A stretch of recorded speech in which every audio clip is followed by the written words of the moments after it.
Il était une fois Olga et Petrov. Ils s'aimaient énormément et ne se mentaient jamais. Ils habitaient une grande maison près du centre-ville. Ils avaient l'habitude d'aller dans l'un des nombreux restaurants de la rue des 80.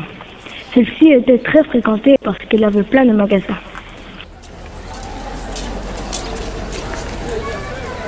Alors qu'il était en train de lire le menu, Petrov demanda à Olga: « Que prends-tu aujourd'hui ?»« Une salade de crevettes. »« Ça ne va pas? Qu'as-tu, ma chérie ?»« Je ne me sens pas très bien. Je crois que j'ai quelque chose dans le ventre. »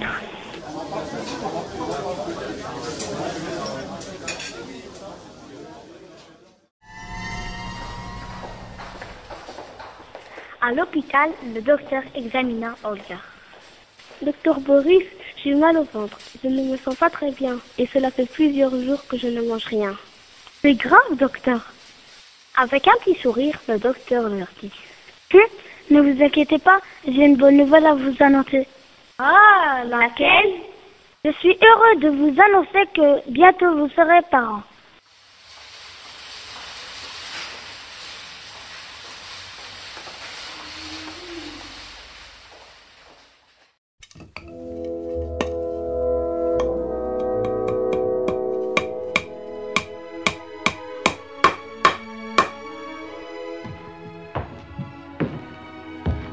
Waouh, c'est formidable, enfin terminé. Chérie, viens voir, elle est enfin prête. Olga monte les escaliers.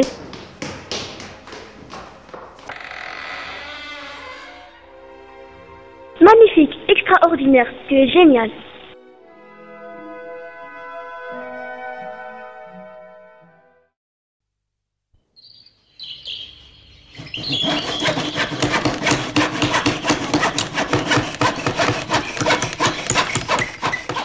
Quelques mois plus tard, alors qu'ils étaient en train de fabriquer un vaccin pour leur enfant, Olga s'écria subitement: « Aïe, ouille, je crois que c'est le moment. Que dois-je faire pour t'aider? C'est un idiot, appelle l'ambulance, le taxi, je sais pas moi. » Petrov se jeta sur la première voiture passant devant sa maison. Aidez-nous, ma femme va accoucher, pourriez-vous nous amener à l'hôpital?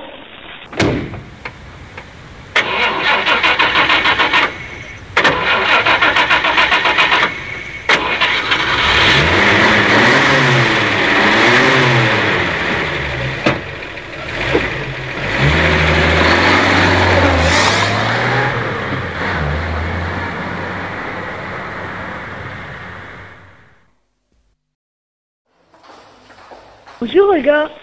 Alors c'est le grand jour aujourd'hui? Oui docteur, je crois bien. Le docteur Boris examina le ventre d'Olga et conclut qu'elle allait accoucher dans les minutes qui suivent. Bon Olga, détendez-vous et suivez mon conseil. Respirez profondément, bloquez et poussez. Très bien docteur. Poussez encore plus fort. Encore un petit effort. Allez Olga, je vois déjà la tête. Docteur, le mari de la patiente vient de se venir. Levez-lui les jambes et donnez-lui un verre d'eau. Félicitations, vous avez un beau petit... Un petit garçon?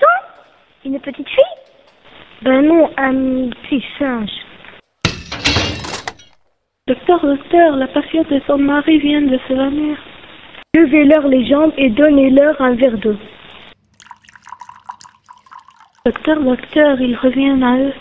Et en cœur, lui disent: un petit singe? Mais c'est affreux! Quel malheur! C'est impossible!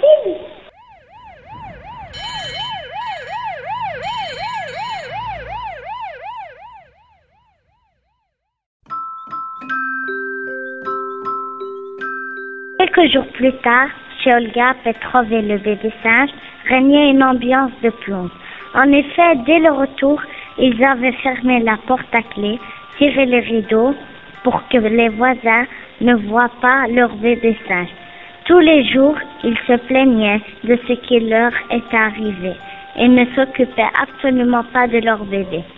Pourquoi notre bébé ne ressemble-t-il pas aux autres? Pourquoi nous? Qu'allons-nous devenir? Trof, regarde le bébé. Il... Oh, qu'il est adorable. Viens mon chouchou, viens dans mes bras. Depuis ce jour, les choses changèrent à la maison. Ils déverrouillèrent la porte, ouvrirent les rideaux et baptisèrent le bébé Saint-Jouré.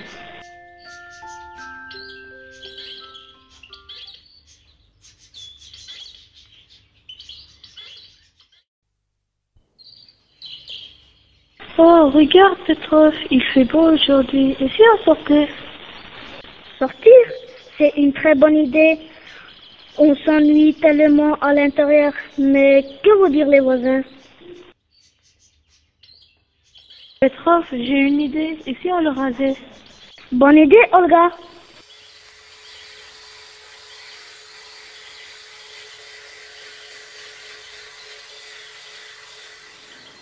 Ils sortirent de la maison, l'un avait mis un chapeau, l'autre une paire de lunettes solaires, pour ne pas être reconnu, tandis que Yuri était recouvert d'une couverture.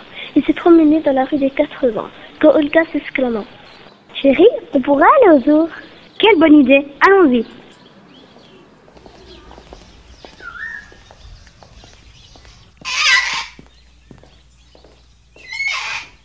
Petrov, regarde. Oh, qu'est-ce qu'il y a? Le singe là-bas. Quoi, le singe? Non, regarde ce qu'il porte dans les bras. Non, c'est pas vrai. Que fait-il là? C'est pas possible.